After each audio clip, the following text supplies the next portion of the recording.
Уважаемые дамы и господа, свою работу начинает сессия «Трансформация западных обществ. Внешнеполитические последствия». Dear ladies and gentlemen, we are starting panel discussion Western Society's Transformations, Foreign Policy Implications. На сцену приглашаются модератор, заместитель председателя Совета Федерации, Федерального собрания Российской Федерации Константин Косачев.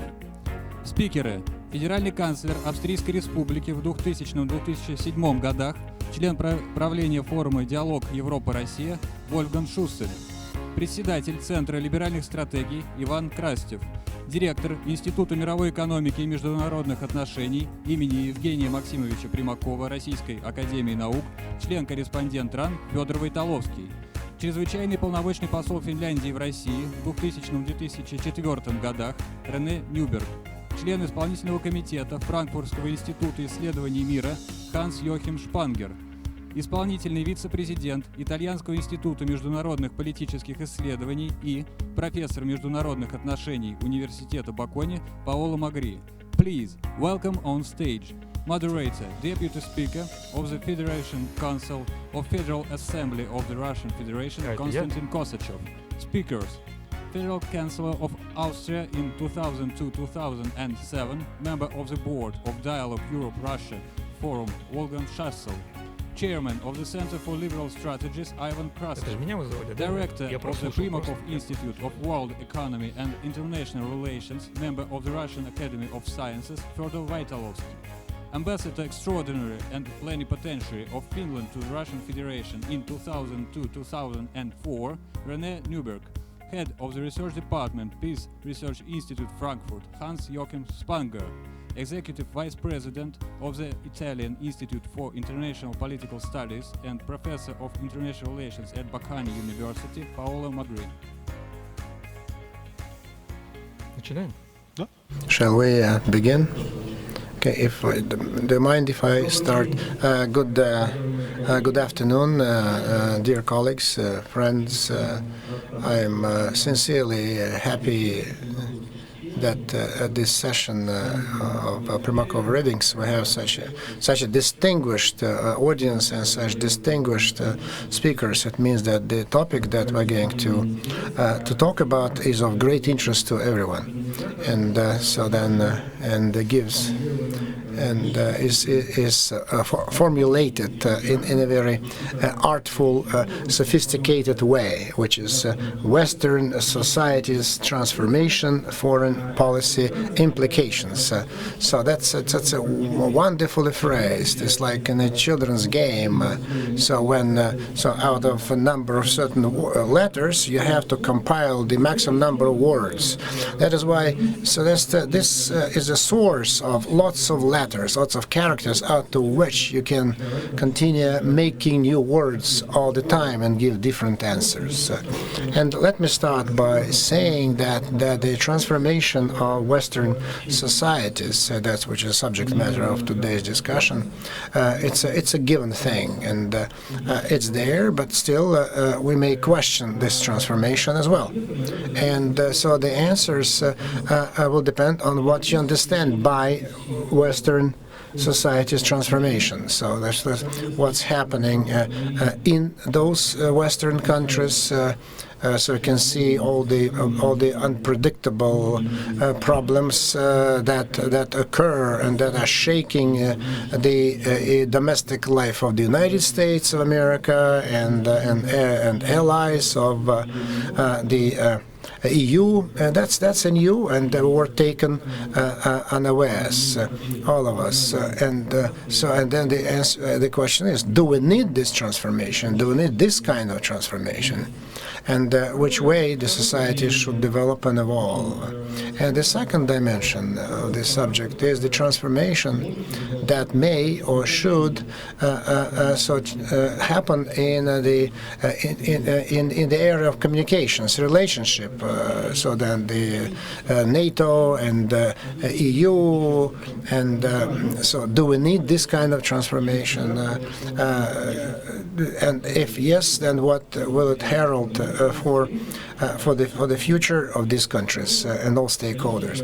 And the third component, we need to look at whether this transformation exists in the approaches to the outside world in their relationship with third countries, which are not part of the Western community, and which is an absolute majority in terms of population, in terms of GDP.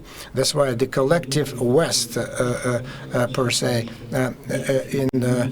it's because the society Western EU is built, consolidated, has long since taken shape, and it has a very good means of delivery of the messages that the West offers the world. And so the media, social networks, and the civil societies, etc. So they're good to convey these messages that they generate, and NGOs as well.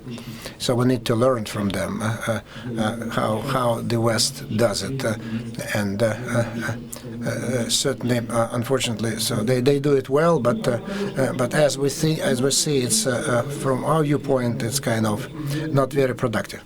And then the implications, political implications, what's happening in the Western world right now. So on Alice, right now, there's world implications, political implications are destabilizing the world rather than stabilizing it. So, for example, this year, our country is going to mark the 30 years anniversary since the destruction of the Soviet Union, and so 30 years is nothing if we talk about the global dimensions. But our ancestors, for the same amount of time, so then they went from Potsdam to Helsinki, and it took them 30 years too. And then from Helsinki to Paris Charter, our ancestors, predecessors, they took only 15 years to do that. So 30 years that were in the latest history is the time of lost opportunities rather than acquisition of new opportunities and progress. And so that is why the collective West, as one of the American diplomats before World War II, he spoke about the trend that the parties that arrogate upon themselves so the honor of reigning during the so they if they fail to do that, so they start complaining about droughts. Okay, so I'm happy to start moderating, and I would like to direct my first question. I will just be directing my questions as we see them on the list. And my first question is to Wolfgang Schössl, the former Federal Chancellor of Austrian Republic. I think that he is online with us. And so recently we had this opportunity and honor to talk within the framework of the special session of Munich conference dedicated to Russia. And at this previous conference, he raised extremely important issue about the climatic European agenda. And in this respect, I would like to ask Mr. Schössl, so to what extent the new climatic agenda of the EU, from your viewpoint, reflects the real changes in mentality of the Europeans and in European communities, and in which direction these societies move? Because God forbid that this new climatic agenda, instead of cooperation, will result in barriers. So it will hamper between different states and the rest of the world. So exacerbation of competition, divisioning between the countries, those who are behind and those who get ahead. Please, Mr. Schössl. So first of all, thank you, Konstantin, for inviting me and to speak to this distinguished audience. The Primakov readings are an extremely interesting platform. I had the privilege to be at the same time like Evgeny Primakov, foreign minister of my country. I met him several times. It was really always very interesting to discuss with him. He was a strong man, by the way. He always defended his country. He had different opinions, different values, different perspectives, but it was always fruitful to discuss with him. And I could trust him.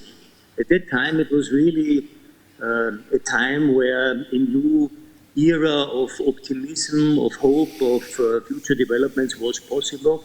And let's hope that we could get back to such a situation. Just one element, Konstantin, if you allow me to speak to say something about the title of our discussion, transformation of the Western societies. So first of all, I think all our history, human history, is full of transformations. Not only the West is transforming, but also Russia is transforming. And our history is full of very dramatic transformations. This is especially the last 50 years, which were accelerating these transformations. Globalization, technological achievements, the market, higher education of the younger generation, even in family life. Let's look to the contraception possibilities and the lower birth rates, look to the higher education and the emergence of higher individual freedoms. This requires much more, shows much more diversity, and this requires a lot of tolerance and respect for diversity. And this is now a little bit enormously challenged by a new wave of migrants, non-European migrants coming to Europe. They have not the same history, not the same basis of values, of respects, of accepting diversity, different religious beliefs, different opinions, different lifestyles, etc. And I think this is important, to have an integration with people who are able and willing to accept in your case, the Russian way of life, in our way, the European way of life. And I think this is important to understand. The West is no longer, so to say, only one word. It's enormous differences among the West, among countries, among regions, etc. And this requires an enormous respect and tolerance for diversity. Now, I think you also mentioned the Helsinki process, and this is really quite interesting. During the Cold War in 1975, 35 countries led by American President Ford and Leonid Brezhnev, by the way, not really outstanding liberals, in my opinion, they were able to agree on an international charter, on an international document representing a highly sophisticated framework for a rules-based international order. Europe, whole and free. The interesting thing for me is today, it's interesting to read this document. First of all, the international borders can only be changed if the relevant neighboring countries formally agree. So state borders cannot be changed by a unilateral act, even if accompanied by a referendum. Or the CSCE participating states have the right to join or not to join an alliance. Again, human rights, fundamental freedoms are no longer an exclusively domestic affair. And I think this is really interesting. The question is, how could we regain such a level of trust and cooperation? And you mentioned the study which I proposed a few days ago with the Dialogue Europe-Russia. This is a Vienna-based international think tank. And I think the idea is to create a win-win situation of the European Union on one side and Russia, Ukraine and other Eastern European countries on the other side. Especially Russia is by far the most important partner for such a win-win project. The EU wants to become the first climate-neutral continent in 2050.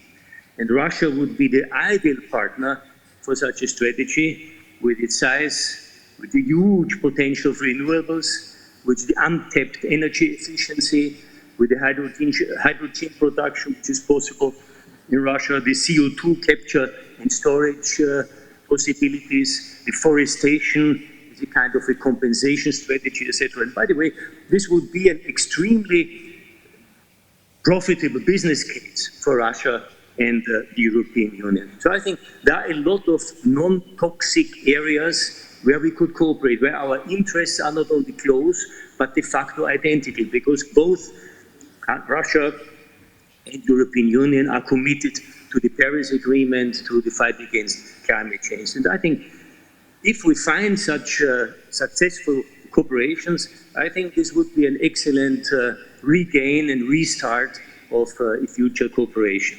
And by the way, I think it is a myth to believe that Russians are less conservative, less liberal and more conservative than European citizens in other European countries. Opinion polls in the EU and Russia have shown immense and impressive convergence of goals, especially among younger people, the younger generation. And I think this new generation in wider Europe believes in common ideals such as international peace, safe environment, climate change, social protection, and sustainable economic development. So I think let's trust to the younger generation, and then there is really room and space, a common base for optimism. Thank you so much. Спасибо. Thank you. Thank you very much, Mr. Schussel, for such a constructive and statement that adds to our optimism. And so then, if among Western leaders we had more people sharing the same philosophy that you're expounding now, the world would look a better place now, and then we would not be antagonistic on some matters. So the second question is to head of the Bulgarian Liberal Studies Institute, Ivan Krastev, concerning your vision of the transformation of Western institutions. Where do you think they are heading? Where is NATO is heading? Where the Big Seven, the G7 heading for? And so which became the Western structure, and so that we're going to discuss with Mr. Biden. And so with the advent of Mr. Biden to the White House, everyone in the West are trying to create an impression that now, so then all the problems have been resolved in the political community. Is that a true statement or not? So is a false statement, nevertheless, about what kind of a question it is asked. We don't live basically in a world in which all problems are resolved. But I'll start with something which is obvious. Normally people are worried when they see changes in the world, changes in their societies. But I do believe we should also worry when societies do not change. Because in a certain way, only dead bodies do not change. And from this point of view, the changes in the Western societies are important. By the way, they have been also very much accelerated by the pandemic experience of the last 1 year, but the trends have been there before. And some of the trends were already mentioned very much by Mr. Schussel. There is a demographic change. Western societies, particularly in Europe, are aging. They're becoming more diversified in ethnic and cultural terms. The story with the intergenerational dynamics is also interesting. Something that you know also for Russia, where basically the demographic profile is not different. Comparing with the 1968 or 1970s, the major difference today is that the younger generation is a small cohort. They're better educated, they're in a certain way much better connected, but they do not have the numbers.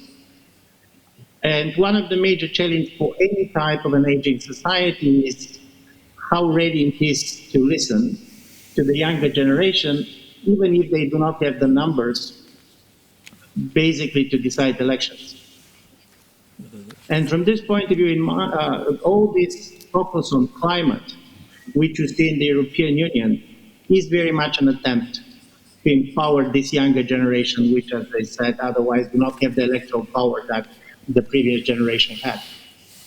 And then comes the story of NATO and the European Union. If you're going to see as a result of this 1 year of pandemics, while many people in Europe were not particularly impressed with the performance of the Union, popular support for the European Union has increased. And the reason is very simple.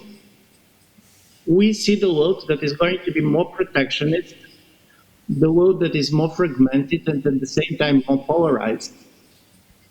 And even some of the European nationalists who till yesterday have been trying to imagine a better future outside of the European Union, now they understand that for member states of the European Union, the strong EU is the only way for Europe, this part of Europe at least, to keep its relevance in a global world. So strangely enough, this kind of a one-year experience brought Europeans closer than you can expect, and many things that have been totally impossible just 2 or 3 years ago, for example, 750 billion recovery funds, everything that European leaders did not do during the financial crisis, they did as a response to this crisis. So you have a certain consolidation on the level of the European Union because we see the world which is much more or less cooperative than we hoped. And in a certain way, I do believe you're going to see also in the European side hedging against the world that is becoming more protectionist. You can see different world powers, and Russia is one of them, trying to put its sovereignty and its interests at the top of everything. Europe is not going to be different. I don't know to what extent Russia is going to like this European Union more. And when it comes to the United States and to NATO, of course, the coming of the President Biden was very important, and it is changing European relations. And of course, now the talk is where Europe is going to fit in the world, which is becoming much more shaped by the US-China rivalry. But of course, at the same time, the Europeans are very clear-minded that the polarization in the United States is very big, that in every 4 years, elections in America can result in a regime change. So from this point of view, while I do believe that there is a lot of willingness on the European side to cooperate with the Biden administration, and I'm sure that we're going to see quite a lot of it during the next week, at the same time, we are very much clear that we are not back in the situation and the relationship that the Western Europe had with the United States during the Cold War.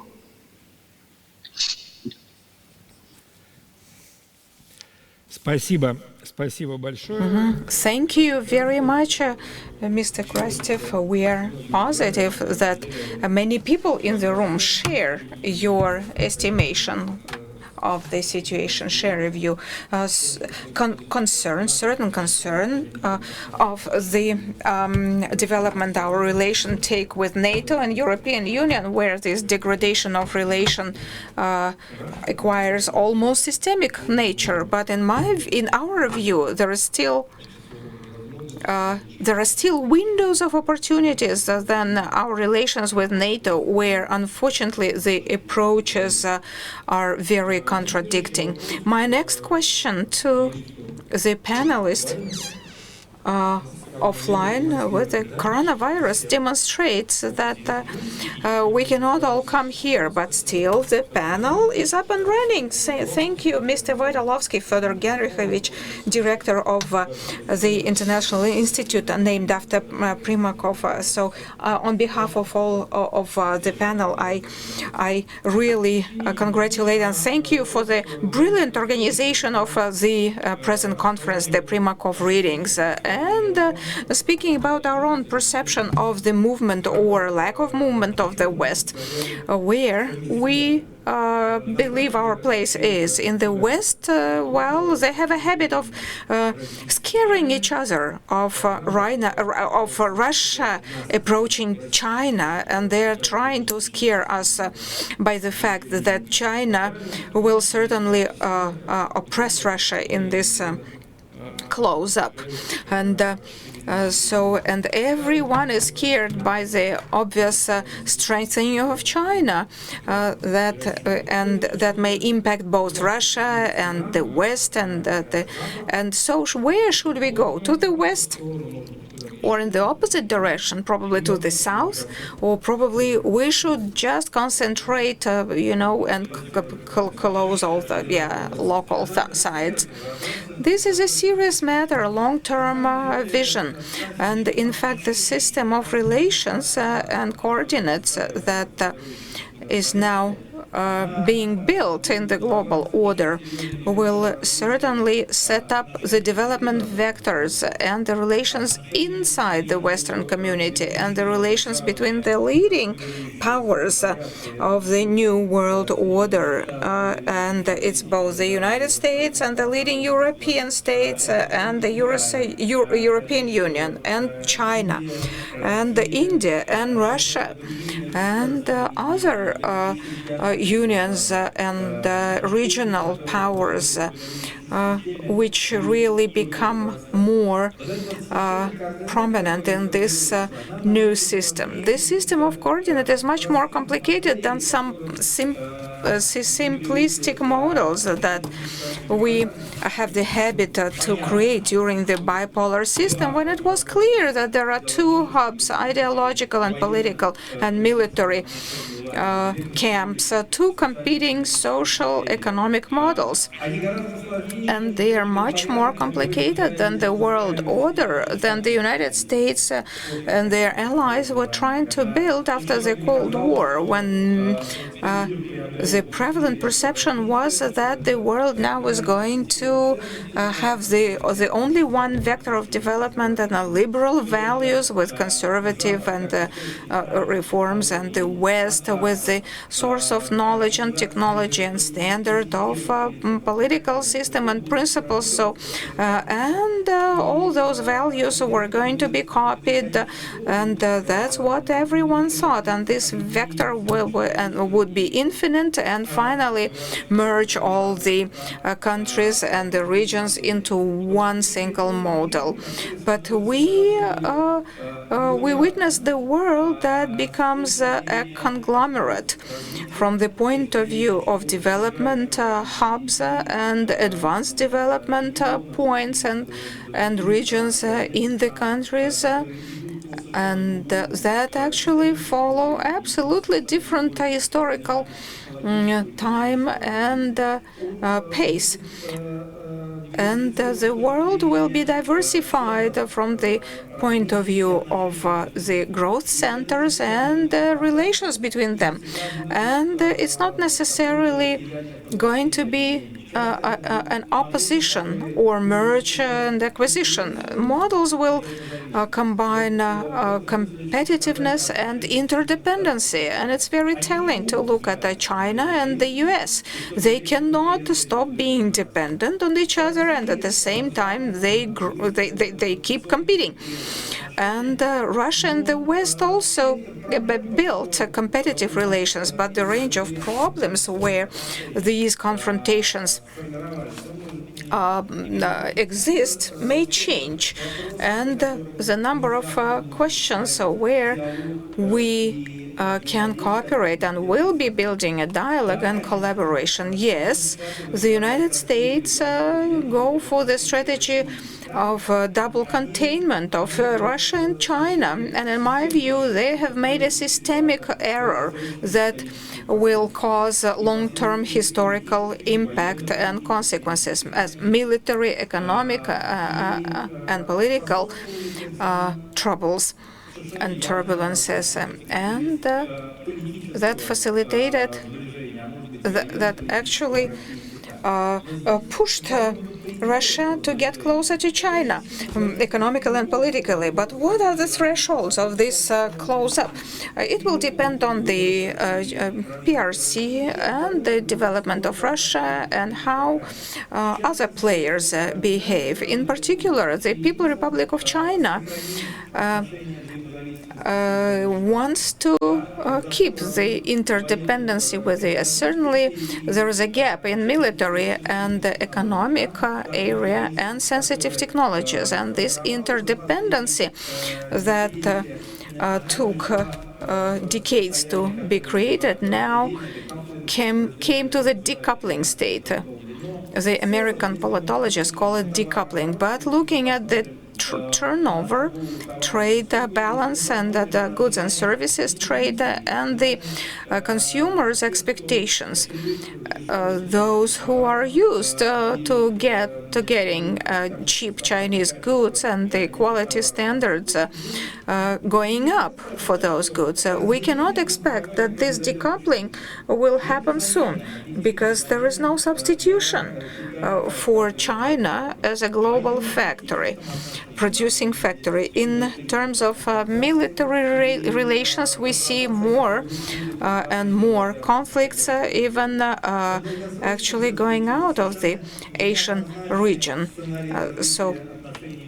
And the scenario is quite turbulent between development between China and the European Union. Private businesses want the relations between China and the collective West to have a more confronting nature. Yes, there are prerequisites for that, for the confrontation in economic relations. So, will there be a chance to build a model that will return unity to the West and consolidate against those two rivals like Russia and China? This is a systemic question, and so far that has no answer. Nobody has an answer to that. And the way the U.S. copes with this challenge and the models that will be selected in terms of security and other areas that will allow to mobilize the Western community and the U.S. allies in Europe and Asia and go back to the new bipolar model. It's a critical matter for the development of the whole system of international relations.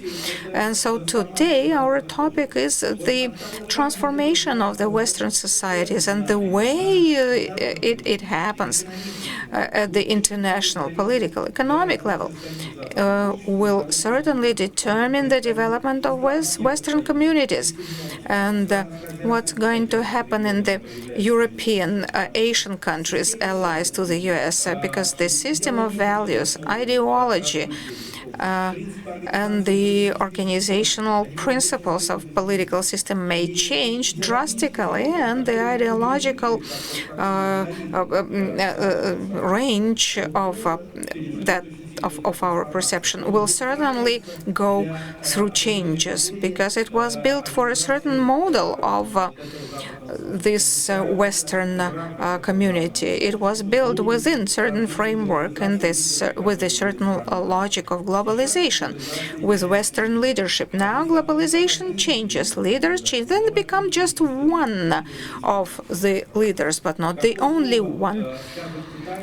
What will China say, how they will develop their values? But it looks like China starts having their say, and it will be important for Russia to offer to the world the Russian vision of the international relations and the set of values that we're going to offer to our partners and allies and competitors.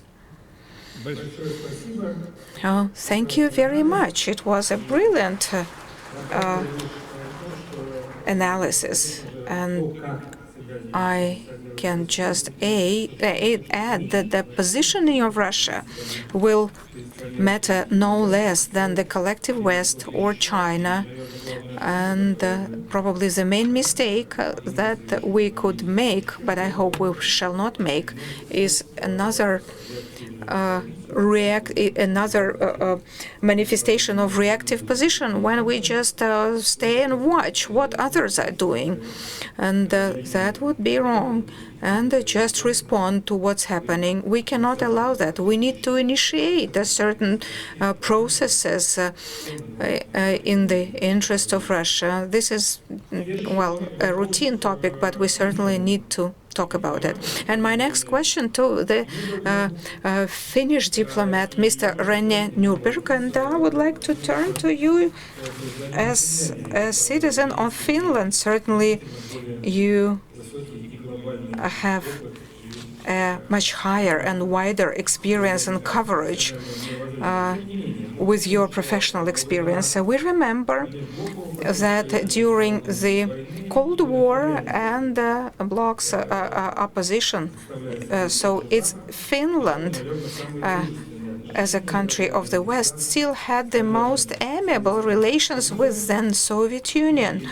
And in spite of very turbulent history of our relations as the pre-revolution period, post-war, pre-war period, this model was still working, and it keeps working nowadays. It is a successful model of relations, good relations, and we thank Finland for your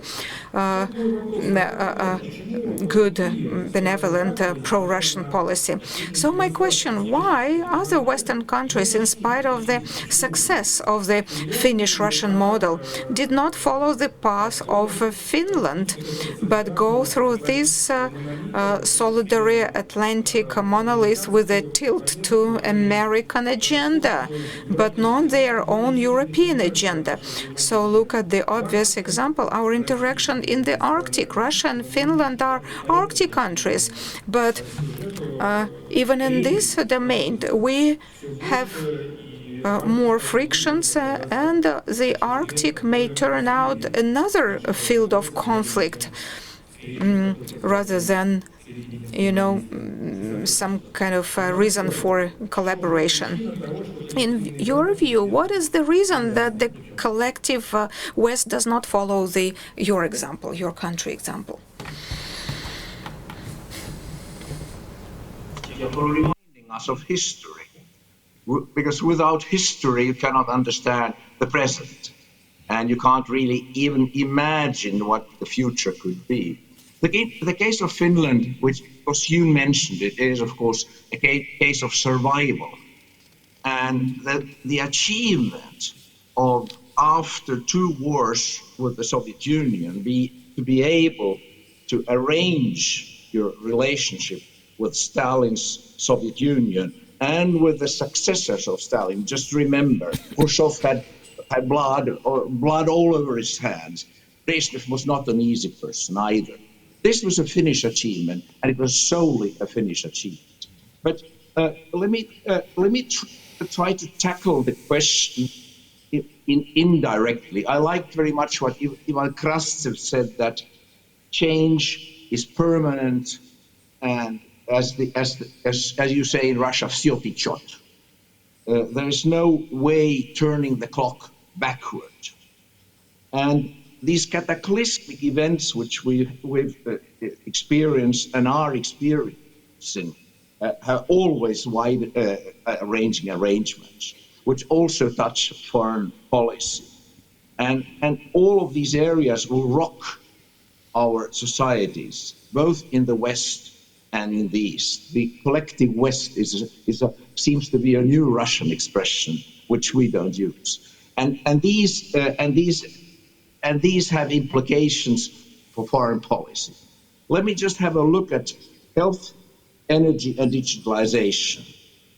All the implications are enormous, and I'll come with a couple of telling examples. The pandemic is ravaging the world. First thing that comes to mind is the fact that we, neither in the collective West nor in the, whatever you call it, the East, we were totally unprepared, although a future pandemic was predicted. The second is, of course, the exceptional speed vaccines were developed, both in Russia and Germany, and in Britain, Sweden, and the United States. Also, not forgetting China. Harsh criteria will be applied in assessing individual governments' handling of the pandemic. Failure to protect the elderly and the vulnerable is one criterion. Excessive mortality rates speak for themselves. The second one is the organization of vaccinating the whole population, which does not only mean the rollout of vaccines, but also convincing people that only vaccination can stop the pandemic. The jury is still out, but not all developed countries can be proud of their report card. In the case of Finland, 90% of the population is willing to be vaccinated. We're now around 50%, and the progress is rapid. It should be clear by now that vaccinating one's own population is not enough. It's a truly global challenge. As for the European Union, it remains an achievement, a great achievement, to have been able to order vaccines for all 27 countries proportionate to their population. This was politically wise and the only tenable decision. Smaller countries could never have secured needed amounts of vaccines on their own. In the case of, it is a case of point for European solidarity, and it speaks for the European Union. But did Europe fail the process of ordering and securing timely deliveries? In comparison to the UK and Israel, the answer is yes. The EU negotiated very bureaucratically, with a budget in mind. This probably slowed the process and consequently the delivery of vaccines. But it should be noted that the EU has recently concluded the largest supply deal for 1.8 billion more BioNTech Pfizer vaccines. It will be needed because already now the probability of a need to bolster vaccination, that is a third jab, is discussed. Lessons learned. It seems evident that there is a need to increase the role of the European Union in the healthcare. The President of the European Commission, Ursula von der Leyen, has even spoken about a future health union. Let me say a word about climate and energy. The revolution incoming will be both swift and unprecedented. A green transformation will require a radical restructuring of the industry to meet net zero emissions targets by 2050. A case in point is the widely reported developments concerning Shell and ExxonMobil. A court in the Netherlands has ruled a landmark case that the oil giant Shell must reduce its emissions. By 2030, Shell must cut its CO2 emissions by 45% compared to 2019 levels, the civil court ruled. The other remarkable case concerns the appointment of 3 board members against the will of the CEO of ExxonMobil. One of the new board members is an executive versed in renewables. She hails from Finland. Ms. Kaisa Hietala is the person who got the Finnish refiner Neste into renewables. Neste is not an unknown player in Russia. It is the single largest refinery outside Russia, specialized in Urals brand of crude, but is more and more a company that today is the world's largest producer of renewable diesel and renewable jet fuel, refined from waste and residues, plus introducing solutions also to the polymers and chemicals industries. As an Arctic country, as Konstantin Kazachov reminded, Finland is particularly concerned about the Arctic region, which now is warming 3 times faster than the global average. Finland is committed to maintaining climate issues at the core of Arctic cooperation. In a recent presentation, President Niinistö of Finland noted that, I quote, reducing black carbon and methane emissions is essential, both regionally and globally, end of quote. Finland aims to reach carbon neutrality in 2035 and go carbon negative soon after. The whole world is buzzing about green hydrogen, the ultimate fuel.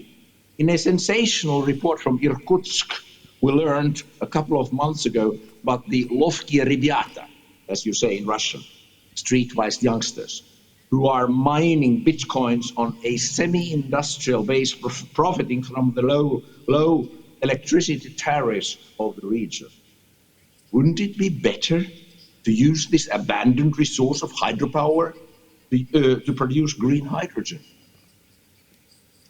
A robust carbon pricing framework with anti-carbon leakage measures is needed to support decarbonization of industry on the pathway to net zero greenhouse gas emissions. The EU has announced that a carbon border adjustment mechanism, sounds terrible, the carbon border adjustment mechanism, will be operational by the end of 2022. This will be a daunting challenge for the Russian industry. This is yet another example of the EU as the leader in defining norms and standards in the world. As to nuclear power, there are not many countries left that build nuclear power plants, and even less countries that master the technology of building them, like Russia. Finland will see its 5th reactor go online next winter after delays of more than a decade. The 1,600 megawatt French-built Areva Framatome reactor will be the single largest one in Europe. The 6th NPP power plant will be a Rosatom's pressurized water reactor, which should be finished by 2028-2029. The share of electricity produced by nuclear power in Finland is now 30% and will rise considerably. But meeting the ever-increasing demand for emission-free electricity without nuclear energy will be a daunting challenge for most industrial countries, as the recently published Net Zero Roadmap, International Agency for Energy Agency, demonstrates. It seems that the future of nuclear power will be in small modular nuclear reactors under 300 megawatts, which are inherently stable and easier to build. Today, due to partly the high capital cost of large power reactors generating electricity via the steam cycle, there is a move to develop smaller units. These may be built independently or as modules in larger complex, with capacity added incrementally as required. Although the trend seems clear, it will still take some time before these types of reactors will go online, because revisions of regulatory framework are needed too. Now, just to finish, I'll say a word about digitalization. The undeniable upside of the pandemic is the forced quantum leap in digitalization. Not only distant learning and ubiquitous home office, but the need rapidly to rethink and adopt new procedures and technology. Artificial intelligence will be everywhere. All of this is possible and has worked rather smoothly in countries which have the required infrastructure and, above all, the digital culture. And there is no way back. There's no way back. Of course, seminars and conferences will return to participations being present, and I'll be glad to join you next year in Moscow, but not on the scale we're used to. The same applies for office work and to a certain degree to schools and universities. Time will show. Trends which were visible before the pandemic have been accelerated. The use of cash has dropped dramatically. I don't remember having used cash during the last year a single time. And it is only a question of time when cash, as we know it, will disappear to be replaced by electronic money, etc. And a case of point is the EU vaccination certificate to be introduced in July, next month. These digital green certificates will be valid in all EU member states. But before that, the member states must digitalize their own vaccination records, and that will be quite an effort.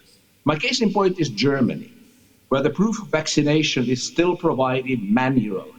And the case of Finland, where in a week receiving a jab, I have received my digital certification, which is valid until the introduction of an EU-wide certificate. But the most daunting task, ladies and gentlemen, in the rapid digitalization of all walks of life is twofold. It is data security and fighting cybercrime, especially the so-called ransomware groups and the task to manage the sheer and constantly growing amount of data. This is a challenge for the industry, but it is an even bigger one for the governments. It will probably, and I'm sure of that, figure prominently on the agenda of the upcoming summit in Geneva between Presidents Biden and Putin. Thank you very much.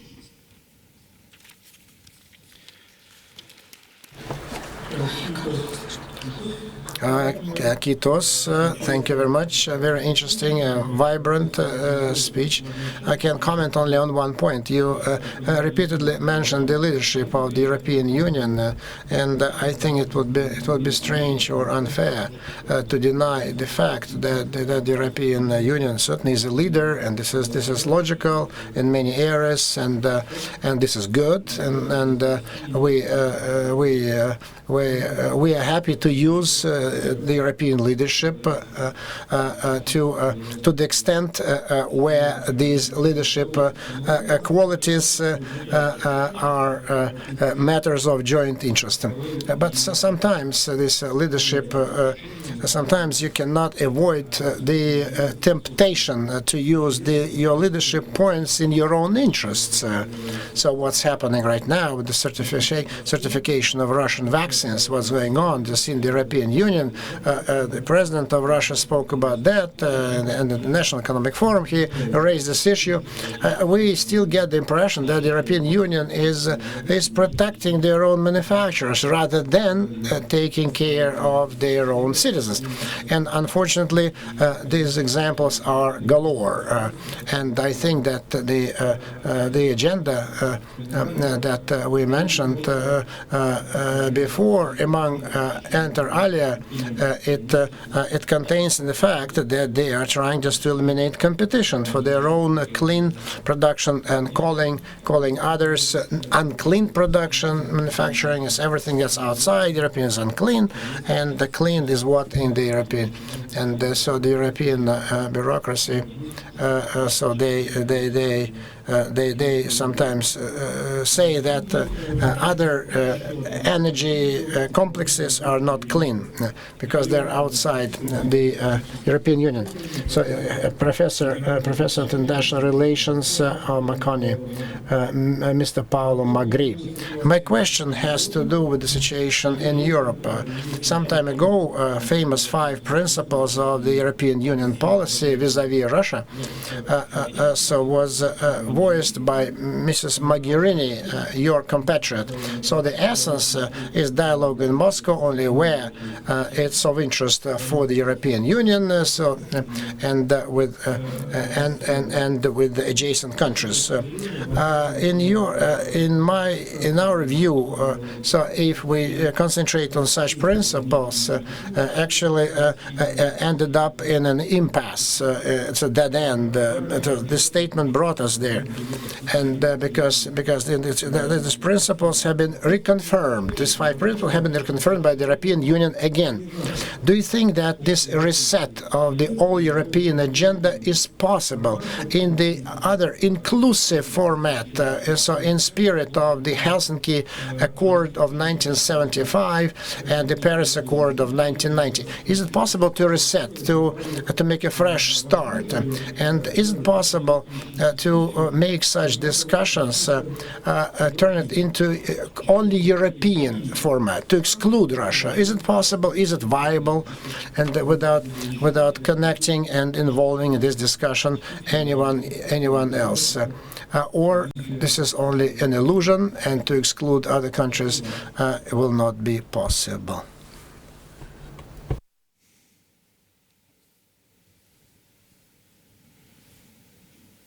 Не слышен звук.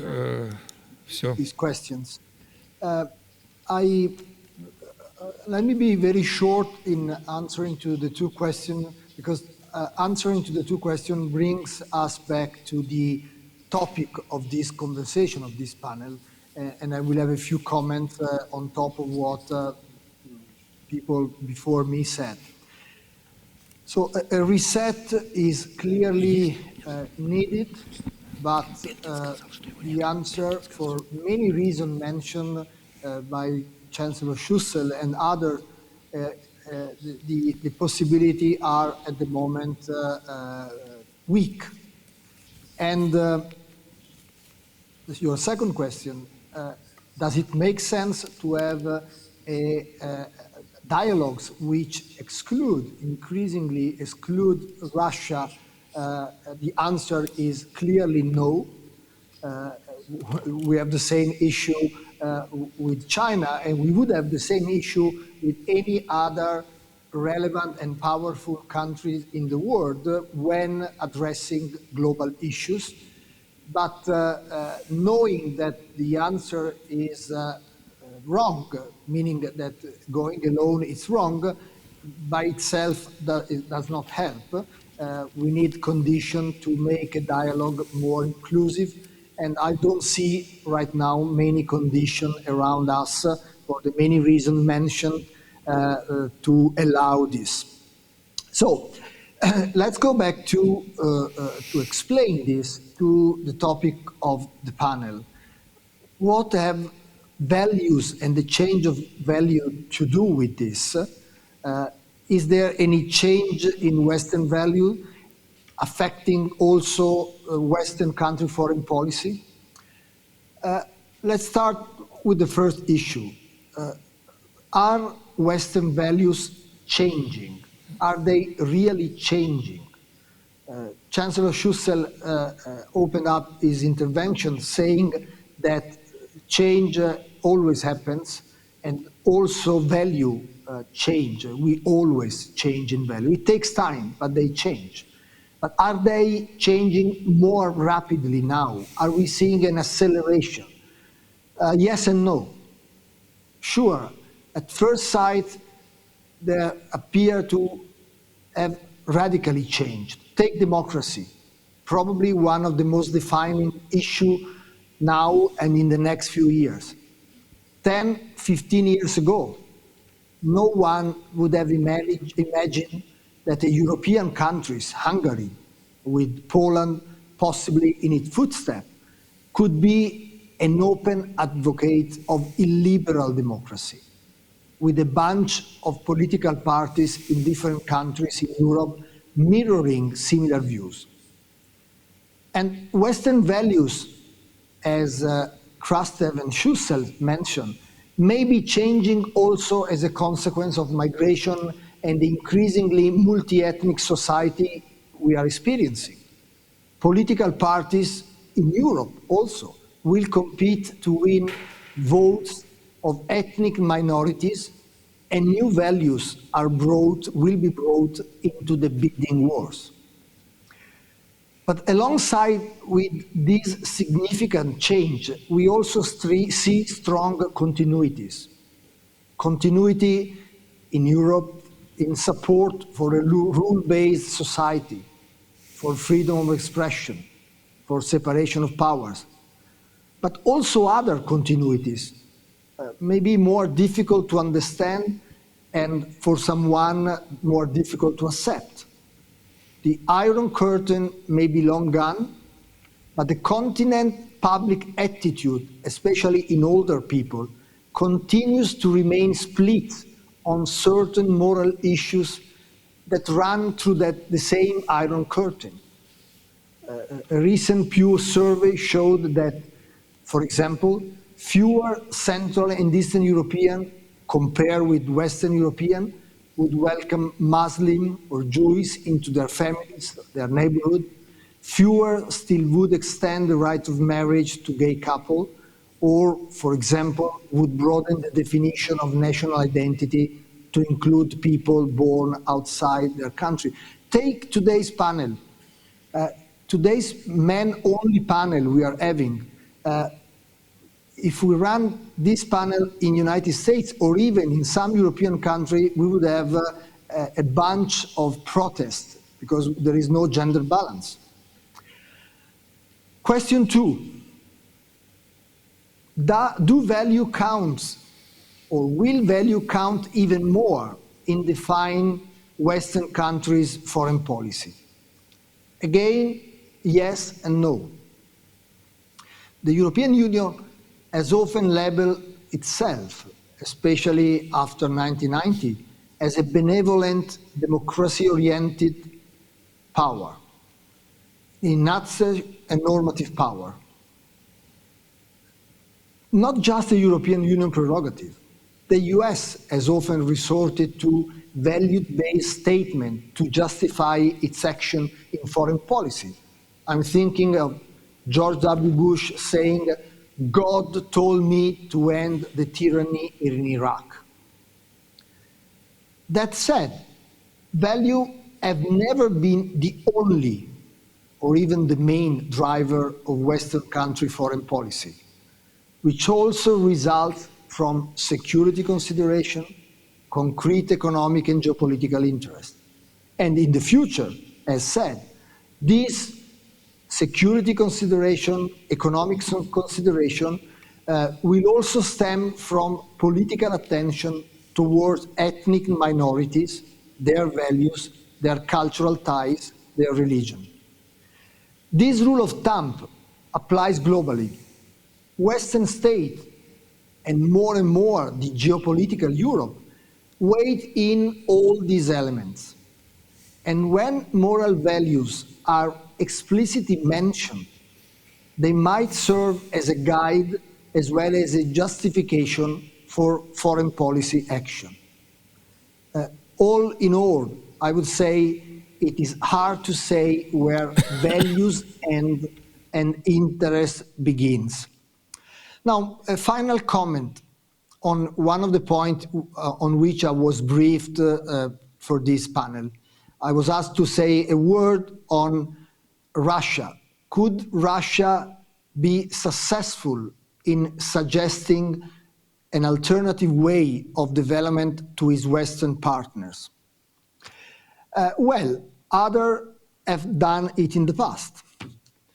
The key question is, will Russia or others be in a position to have different new values accepted in place of Western values?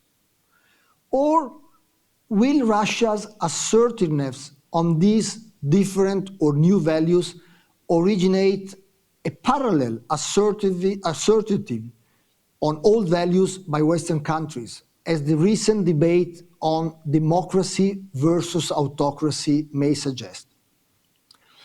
A few non-Western countries have undoubtedly played a role in underlying the multipolarity of the current international system, in showing they could rebalance out from excessive Western centrism.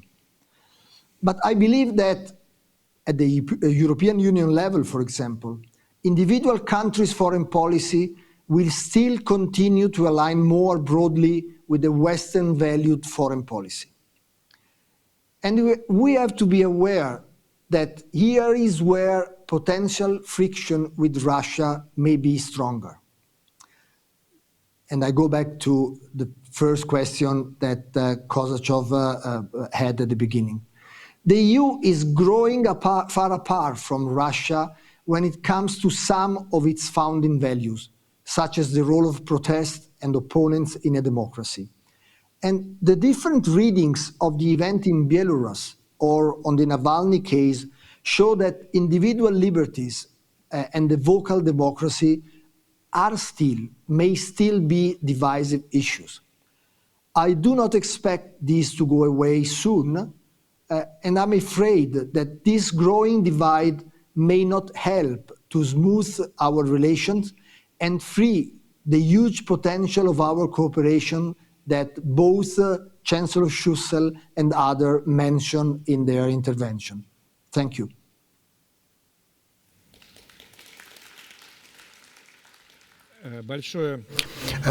Thank you very much. I can't but respond to the final statement. I, as a Russian, I'm just very sincere. I do not think that in Russia we promote specific values that go counter to the values of the EU. I don't think so. So very sincerely, I think that we have the same set of values. The problem is it's not that they don't coincide. The problem and the challenge is that so from the West, this value approach, it doesn't always prevail. Let me share my own experience with you, because I'm by profession, by education, I'm a science of Scandinavian researcher, and both I speak Swedish and English, and I spent 8 years in Sweden. So that's why I understand myself in the European environment, in the European realm and their values. For 8 years I was there, and I can tell you, I grew up. And I have always been an adherent, an ardent supporter of these values. I always respected our European neighbors, but then I was kind of disenchantment started to grow. So this splitting point. I said, they say the bombing of Kosovo. No, it's not. It's different. It's not this bombing of Kosovo. I remember when the Soviet Union was collapsing. And so when the big group of it turned out to be in foreign countries, the Baltic republics and Kazakhstan and others, so they turned out to be foreigners, and they used to be the Soviets. And the first disenchantment about the values were how the West, so they closed their eyes to the issues, their problems that overnight became foreigners. And so certainly it's very complicated, multi-layered, but they ignored completely the problems that, especially the first years of the 90s, and so the local authorities thought that they would be just trying to bring those Baltic republics into the European Union or against the European Union, and but anyway, so it's all a thing of the past. It happened the way it happened. But no one is just paying attention to these problems. So if you just open up the Council of Europe site, you will see that the Council of Europe, and to a great extent, so it's formed by the majority, and this is the Union. So this on the Council, at the site of the Council of Europe. So the largest minority in Europe are Gypsies, Roma. Yes, Roma. The Gypsies, the Roma. So then the biggest minority in the West is the Russians. They deny this fact. They say they are your Russians. Take care of them. Yeah, because we're taking care of those Russians naturally, but the biggest minority is the Russians there. And then another just a turning points I have had. So when the Europe protected Saakashvili in 2008, because the situation is obvious, but the report says so. Then they classify the situation as certainly as that Georgia started the war, and then 2014 it's Maidan was under the guise of European countries. So they protected the victory of a political party that had nothing to do with their illegal coming to power, and they protected, hid them, and lionized them, and this is and close their eyes to this event. Certainly, this is, but it has nothing to do with the values. So I'm just talking about geopolitics and big politics. But the collective West, under the guise of the values, they went the other way, and this is to a great disappointment. Because I started with to be a great fan of the values, and unfortunately now just the changing. So that's, as organizers are saying, that we have some time for interactive comments and questions and answers. So if you want to, so please come out with yours, or maybe short comments, short interventions. Please go ahead. So on my right-hand side, so Mike, roving Mike, please identify yourself and what you want to. Thank you very much. Thank you very much for very successful and interesting, good moderation. Thank you for the excellent moderation. My question, so you have identified very rightly a big challenge for Russia, namely the condition of the largest minority abroad in Europe, which is the Russians and the Russian-speaking in Europe, not gypsies, not Roma, but Russian-speaking people. So the numbers differ, 25 million, even more than 25 million, so which is even is the size of an average state, because Greece is only 10 million, and here we have 25 million Russians. Then what I'm saying that on the agenda of the Russia-European relations, this issue is taken. Is it taken off the agenda completely, or is it still on the table?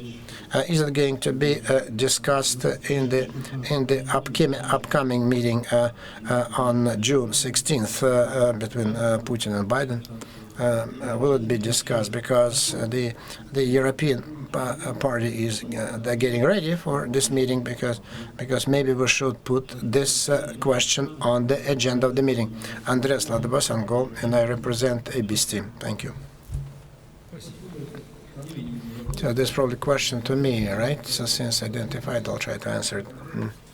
And let me try from the end. The agenda of the meeting of the two presidents it's quite predictable, because we have the outlines already, and I don't think that so special attention will be paid to the topic that you have verbalized, and because it's for our American interlocutors. This topic is not priority number one. So it's a topic for discussion with our European partners rather.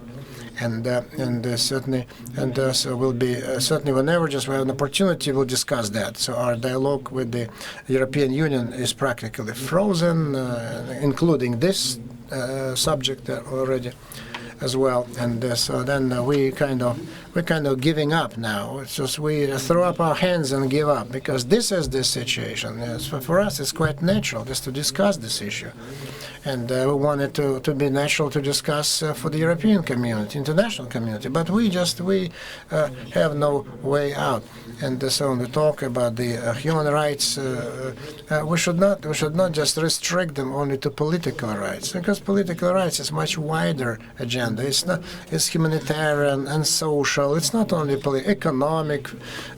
And as a resident of the Russian Federation, and I went through the collapse of the Soviet Union, through the difficult years of perestroika, I understand the price of political experiments.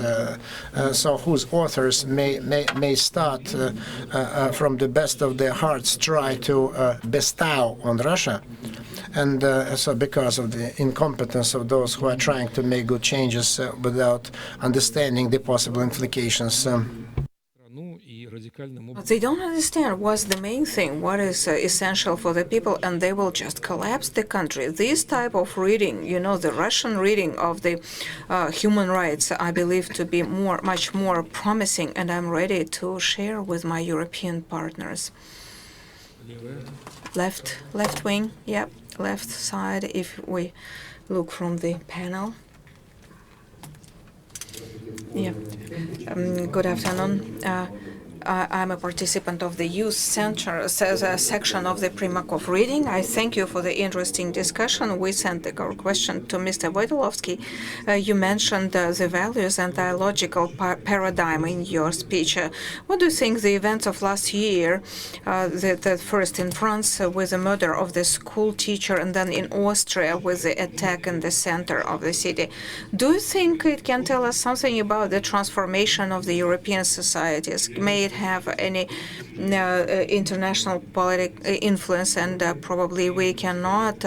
What are we going to see in Europe, and anti-Americanism, anti-Europeism?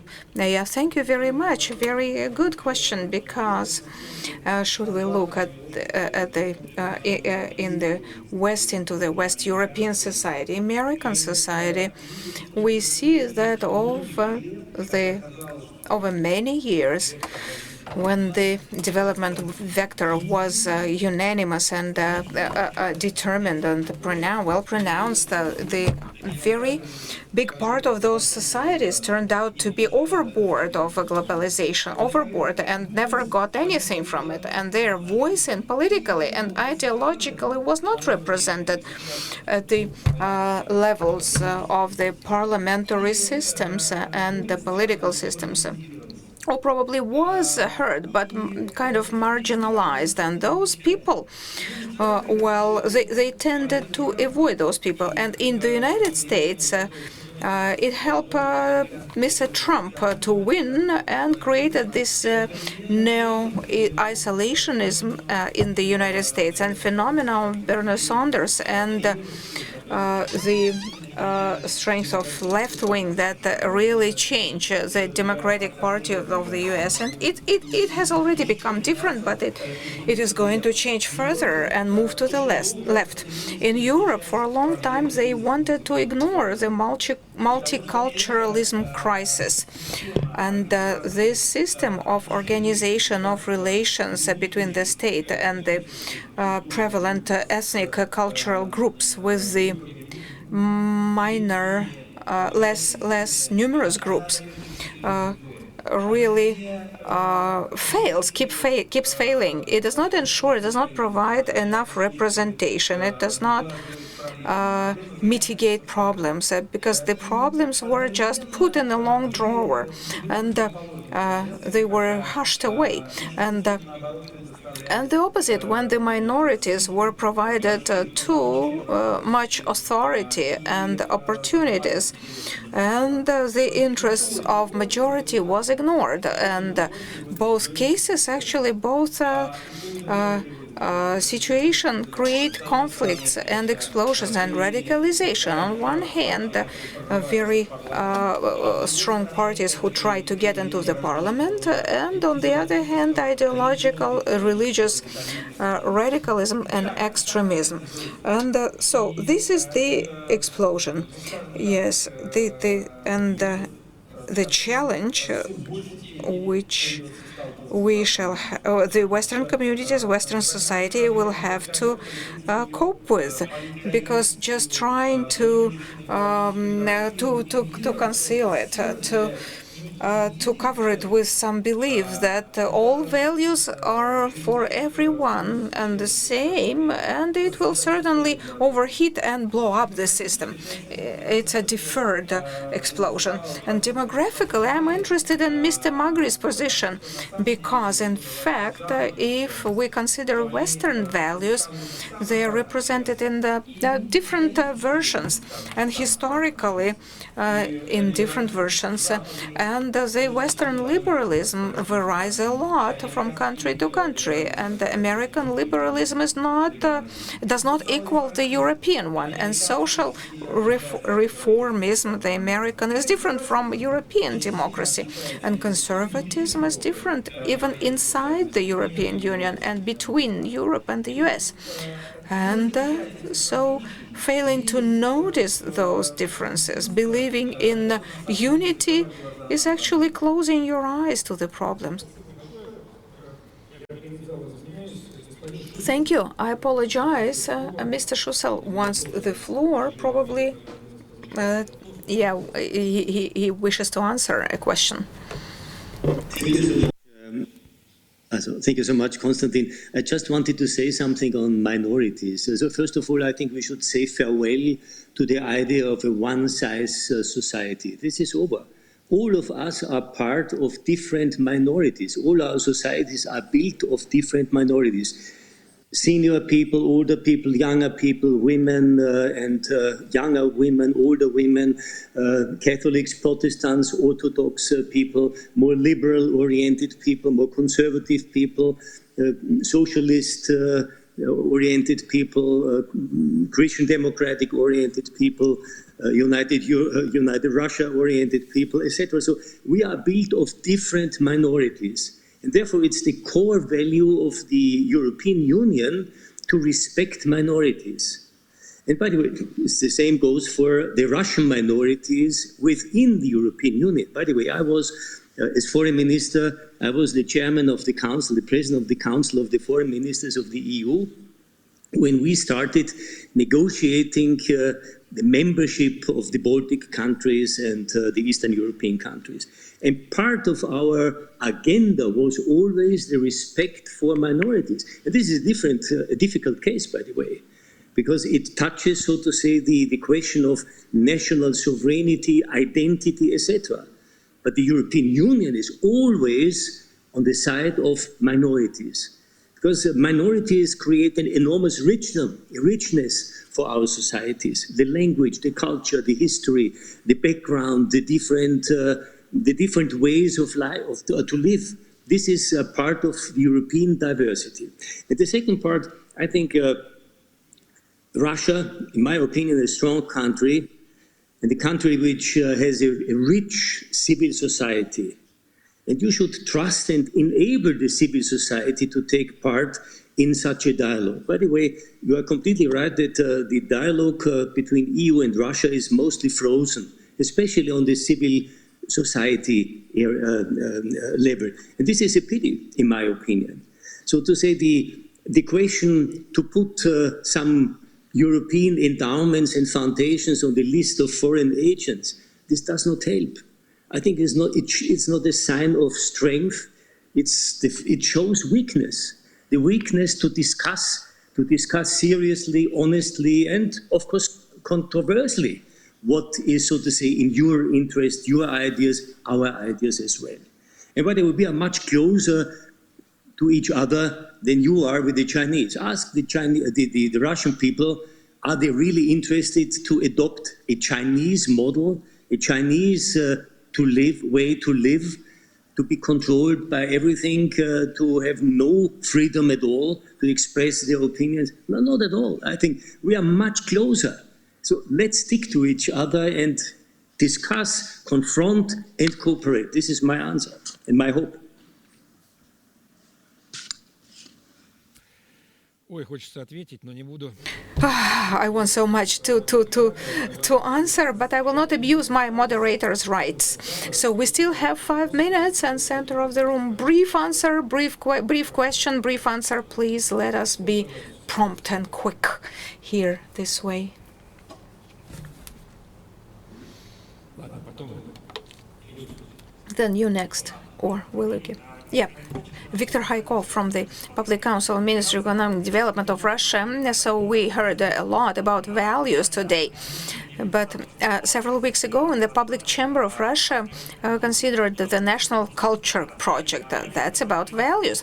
And the colleagues, professionals, said that lately, over the last few years, we saw a trend that very many business representatives from Europe, the US, come to Russia to live permanently, for permanent residence. Why? Because in this country we keep conventional values that we mentioned in passing today, like marriage as a union of a woman and a man, and attitude to people, many aspects.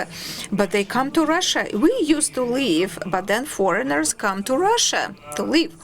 And so the colleagues, professionals, say that it's growing. And my question, from my point of view, it's a big plus. From your point of view, will this process evolve further?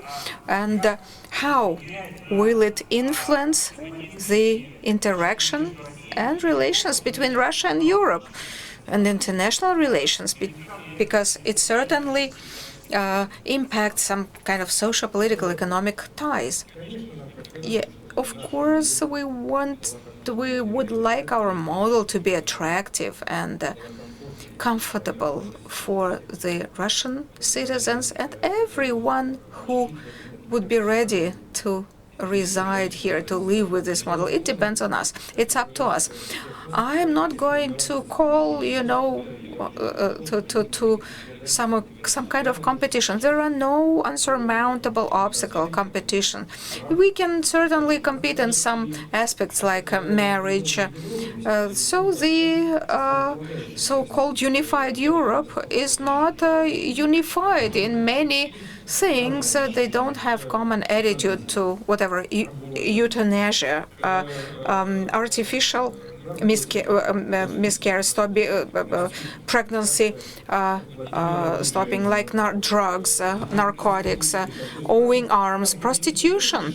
European countries have absolutely different legislation regarding those basic things and values and basic rights of the people.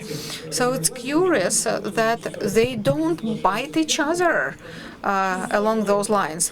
They just agree that each country has a right to build their own society in accordance with the conventional values that they have or they don't have. But then, we see this unpleasant story when they unite against some, with some concept like for instance, one-gender marriages. So those who don't accept it, that are unacceptable. So it's wrong when they try to impose values for people, who cannot take them.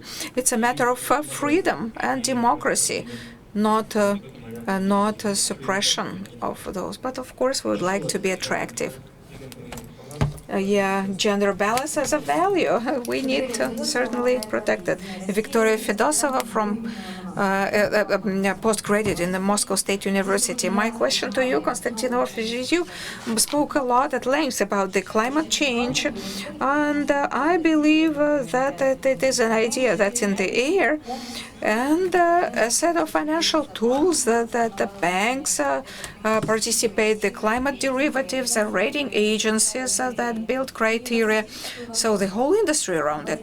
So my question, Vladimir Putin actually spoke about carbon units at the St. Petersburg Forum. What do you think about it? Is it an alternative proposal, or is it an element of the system that's already up and running?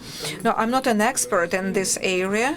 This is a very specific thing. I can actually tell you about the response of the room where I was. And so the majority of the people actually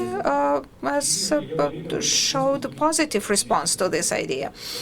And so I guess it's going to enjoy quite fast development. Russia has recipes and vision of this area, and the development certainly we don't have the same vision as in West, but we are a specific country. We have a totally different ratio of absorption of CO2 with our forests and wetlands, and we have a very specific structure of the regions, many of which still depend on the conventional sources of energy, like Kuzbask or Kemerovo with coal. But this is not the only example, not the only case. Coal and oil and gas for us will still be very relevant for a long time and boost our economic development. Now considering the social impact, not even economic, but social considerations, and we should not certainly ignore the climate agenda, but we need to merge it, to match it with the social agenda. And now that Russia joined the Paris Accord, and we have the certain obligations that we shall perform accordingly, I have no doubts about it. So, and the last question in the left flank, and then don't be sore with. So yes, I'm from the youth session. So you mentioned Georgia and Ukraine, and now we have political processes there in the South Caucasus, Armenia, Azerbaijan, one of the main at the course of our international policy, and a huge interest to this region by our state and the eastern and western partners. So South Caucasus, the South Caucasus, is it a territory of consensus or a conflict? Well, ideally, any territory historically started with a conflict and confrontation, and any territory should strive to to come to the state of consensus. The Caucasus, the Russian Caucasus, is a very difficult territory. It's a patchwork in terms of ethnic, cultural, and the historical specifics. And I'm sure that Russia has always been and will always play a role of the honest broker. We don't want to carry out some kind of our own vested agenda. If we go back to 2008 events in Georgia, until the last moment we tried to facilitate Georgia to keep the territorial integrity. Our special ambassadors were running, between the capitals in order to prevent the final breakup. We understood how difficult it was, but we were working to keep their territorial integrity, and hence we came up with our position only after Tbilisi ruined all the possibilities to avoid military conflict and amicable resolution. So. For the 12 years, I used to work in the State Duma before 2014, and I remember a huge number of requests about the Crimea from the people from Crimea and other states with the total understanding of unfair situation with Crimea in the events of Khrushchev time and the post-Khrushchev. People were unhappy about the situation, but we had to close one eye because we had to ignore, because we realized that integrity is the important element of the sovereignty, and we hope that the situation will be very good for all citizens without exception. And only after the Maidan, the events in Kiev, only after the destruction of the Ukrainian state structure, only then we changed our position. And I'm sure it was not the principle of our interest, but the principle of general values, because it's not the territory, but it's people that mattered for us. And I just go back once we were discussing it with a Ukrainian parliamentary in the European Peace Treaty Organization. And so, what Ukraine did? So when, for instance, there was a fire in your neighbor's house, and you used that fire to steal a TV, but we did absolutely the other way around. We saved the people, not a TV from the fire, not a TV set, but people from the fire in the house. Yes, let me add a couple of words about the situation in the South Caucasus. On one hand, during the active phase in the conflict in Karabakh conflict, we saw a case of good collaboration of the Minsk group states, and we had a common statement of the states. On the other hand, we saw complete passiveness from Washington and Turkey, who was not really facilitating the peaceful resolution of the conflict. And pursuing their own ends. And Turkey is a NATO member, and it could not but informing NATO members, and they knew everything what was happening. So even before the war occurred, and there was no response of Washington. Washington did not respond in any way. So this it's a relationship between competition and cooperation. For me, this balance is open. I don't know. Let's see how it would evolve, and as the situation in the Caucasus develops, and the approaches of the exterior players vis-a-vis the region where there is an ongoing crisis right now. So, wrapping up our discussion, I can see that the discussion is great, and many people are not happy to stop, but that's what this is all about. Yes, I'm sure that it's not the last time that we meet. Thank you very much for this great discussion, for this session, and see you soon again. Bye-bye. Уважаемые дамы и господа, Приглашаем вас на обед. Would like to offer you lunch. So the restaurant is located on the first floor. So the next session will start at 3 p.m. You to have a lunch. The lunch hall is on the ground floor. The next panel discussion, Does China Need the Global Leadership?